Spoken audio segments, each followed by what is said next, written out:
Automation is revolutionizing the utility industry.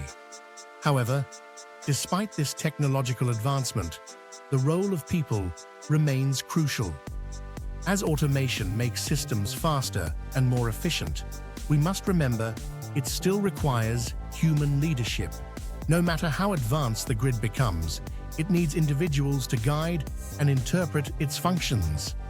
Our biggest challenge lies not in technology, but in ensuring thoughtful leadership and ethical awareness. It's essential for the future of smart infrastructure. Self-healing grid systems mark an exciting advancement.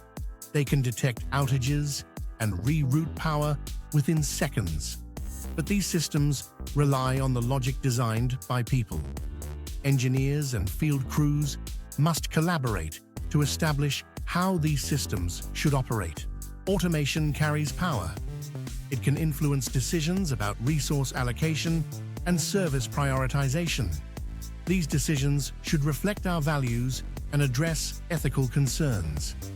For instance, outage restoration must prioritize vulnerable communities, focusing on lives over efficiency. Regulatory frameworks often lag behind technological innovation. As utility leaders, we must communicate what's possible and what's ethical. This requires close collaboration with policymakers to shape responsible policies that protect public interests. As we advance, technology alone won't lead us to success. It's the people behind it who will guide the way. Embracing automation while maintaining human responsibility is key to progress.